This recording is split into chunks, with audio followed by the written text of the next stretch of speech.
Pas extra.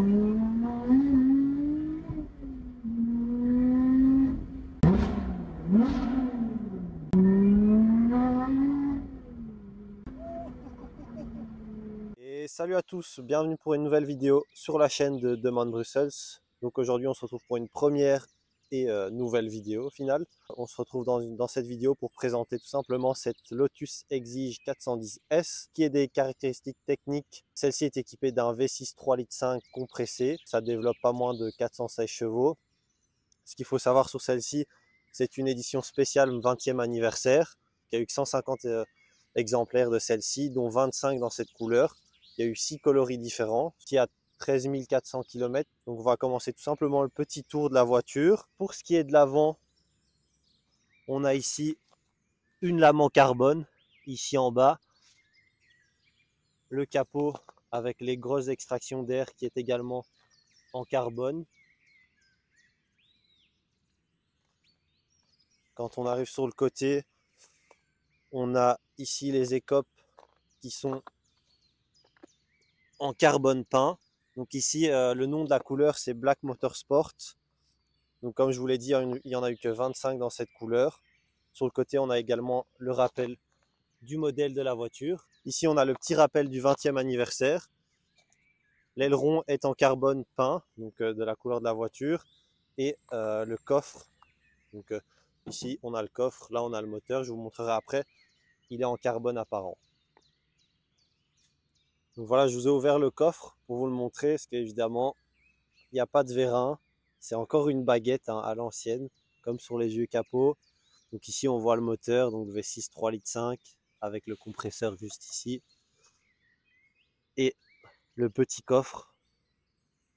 Donc voilà, je vous reprends ici. J'ai été interrompu par un passionné qui s'est arrêté pour regarder la voiture. Donc on a un peu discuté. Et pour en parler justement, sur cette voiture, les gens ont un regard avec beaucoup de sympathie, contrairement à ce qu'on pourrait croire. Et c'est vraiment agréable parce que bon, maintenant, surtout avec les temps qui courent, on est souvent avec les voitures de sport et qui consomment un peu, tout ça, on est souvent mal vu. Mais ici, voilà, il y a beaucoup de gens qui font des pouces, qui sourient. C'est assez agréable. Celle-ci, elle est fournie avec un toit dur couleur carrosserie ou alors un toit en toile qui est repliable. Et donc, en été, quand on part rouler avec la voiture, si jamais il y a une petite pluie, hop, on le met dans le coffre et on peut le sortir et l'installer. Donc voilà. Pour ce qui est de l'arrière de la voiture, bon, on retrouve ici une grosse sortie, une mono sortie, c'est un échappement piloté. Donc quand on le met quand les valves sont fermées, ça fait vraiment pas beaucoup de bruit, mais dès qu'on l'ouvre, de toute façon vous allez voir tout de suite sur l'essai, ça fait vraiment, ça gueule bien, quoi. Ça fait un très chouette bruit. Pour ce qui est de l'intérieur, on va commencer par le panneau de porte. On retrouve du cuir, de l'alcantara et des surpiqûres jaunes qui font rappel au siège. Donc c'est fidèle à Lotus, hein, c'est assez simpliste, c'est très typé pour la course. Ici, on a le bouton pour les fenêtres, le bouton pour la porte, la poignée de porte. Donc quand on arrive ici, on a le bouton de démarrage, les deux modes de conduite différents. Ici, il n'y a pas de mode confort, hein, c'est sport ou race, il n'y a pas le choix. Ici, on retrouve tout ce qui est éclairage de la voiture. Après, on a les commodos sur le côté, feu. Évidemment, il n'y a pas de régulateur de vitesse, pas de phare automatique. C'est simpliste, mais au final, c'est ce qu'il y a de plus efficace. Donc les sièges ici, en alcantara jaune. Si je dis pas de bêtises, on les appelle les sièges héritage. Ils sont vraiment super beaux. Je sais pas si on verra bien, mais il y a ici derrière la monocoque en carbone, ça donne vraiment super bien. Je trouve ça vraiment beau. Ici au milieu, on retrouve la boîte 6 vitesses, un peu typé Pagani avec le mécanisme apparent. C'est super beau. Bon, évidemment, c'est Pagani, mais low budget, hein.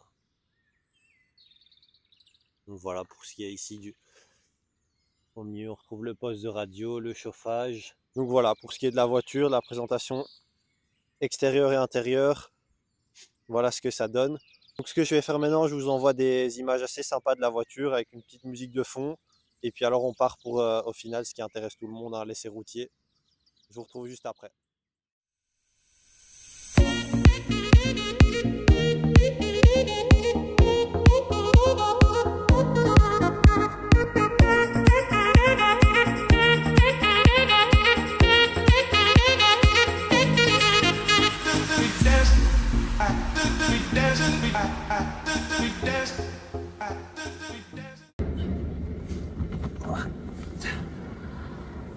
Et évidemment, pour rentrer dans une Lotus, c'est pas facile.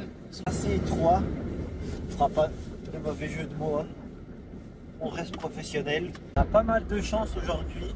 Il fait froid en Belgique, mais le soleil est avec nous. Donc honnêtement, dans la voiture, ici sans toit, avec un peu de chauffage et le soleil qui tape, il fait relativement bon. Tout juste de monter dans la voiture. Vous m'excuserez si j'ai un peu le nez rouge. On voit pas grand chose, hein, même dans les rétros et tout. Et derrière, avec le moteur plus l'aileron, il y a beau avoir une vitre, on voit presque rien.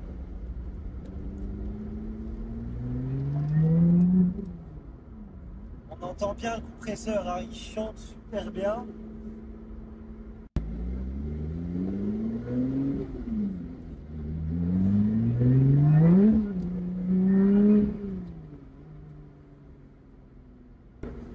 Là, ici au tableau de bord, j'ai un petit témoin, mais c'est la pression des pneus. Bon, ça c'est pas bien grave, malgré le temps, mais on fera avec. Hein.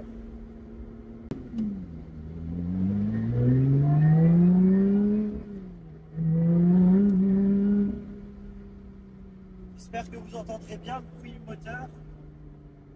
Ça fait vraiment un chouette bruit. Hein. Je m'attendais pas du tout à ça dans cette voiture. Je pensais que ça allait être quand même plus feutré. Et alors le compresseur qui chante, c'est incroyable. Et tout est très précis, hein. Même la boîte, c'est ultra court, c'est bien guidé. Et le train avant, on bouge à peine le volant et la voiture, elle se place directement. Je découvre la voiture en même temps que vous.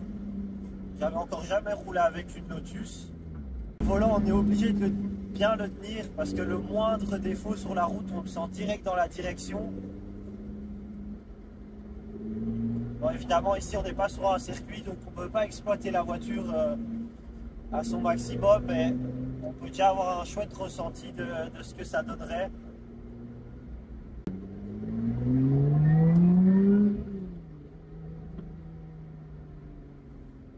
Maintenant, ça chante vraiment bien. On va continuer à faire un peu de petites routes et puis on va doucement rentrer vers le garage.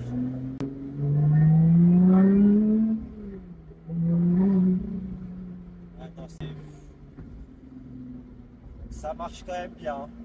Et là pourtant je ne monte pas du tout dans les tours, mais le compresseur il envoie le couple directement. Les pneus, une fois qu'ils sont à température, c'est assez... je m'attendais pas du tout à ça, c'est assez impressionnant. En même temps, Pirelli,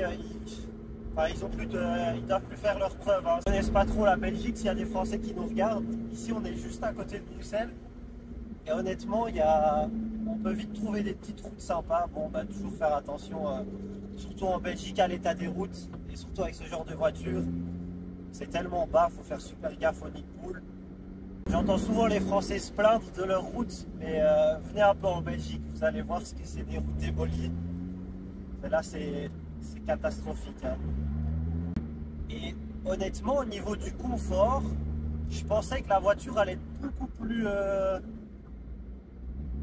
raide, mais au final, je trouve que c'est pas du tout tapetu. Même les sièges, ça a beau être des baquets qui sont aussi épais qu'une feuille A4, mais c'est relativement confortable. Ouais, non, le bruit c'est quelque chose. Hein. Faut rouler que valve ouverte avec cette voiture. Ah, le compresseur direct qui se met en route. À peine à 2005, on l'entend siffler.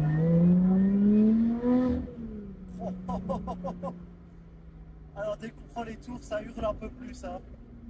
Et dire qu'ils veulent nous enlever tout ça, mais c'est incroyable comme voiture. C'est... Ah, j'ai même pas les mots pour décrire, c'est fou cette boîte manuelle, ce moteur qui est rageur. Et musique maestro.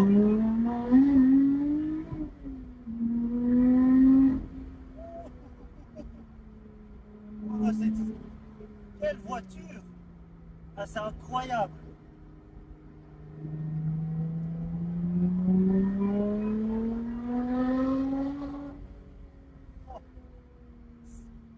puissance elle est direct là. Il y a eu un reflet bleu dans le rétro, j'ai quand même eu peur. Je me suis dit, mais non, je n'étais pas en excès, hein. J'ai poussé juste jusque 90. Allez, 95, un peu plus. J'espère qu'aux caméras ça rendra bien. Bon, mais sinon je repartirai en essai, hein. Je suis désolé, désolé à mon boss. Honnêtement, j'étais pas trop fan Lotus. Je trouvais que c'était des belles voitures. Et tous les gens qui avaient déjà roulé en Lotus m'en parlaient, mais comme si c'était une voiture de fou. Et eux avaient fait du circuit. Je peux vous dire, moi ici, j'en ai pas fait avec. Mais c'est... Je comprends pourquoi ils en parlaient de cette façon. C'est dingue comme voiture. Même s'il fait froid, le fait de pouvoir enlever le toit, c'est quand même ultra agréable. Hein. Faire une accélération. Oh. Non, c'est fou, hein. Oh, le bruit est dingue. Le bruit est dingue. Des sensations, on n'est pas obligé de rouler vite avec la voiture. Vraiment, déjà l'échappement qui sonne super bien.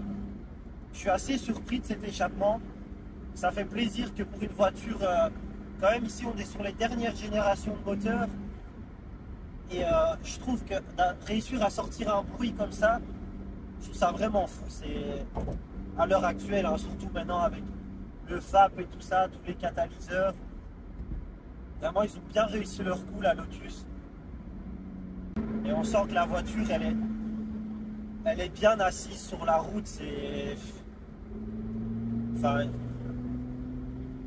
une voiture de course, hein, au final. C'est Lotus. Vous avez vu, c'est simpliste à l'intérieur, c'est racé.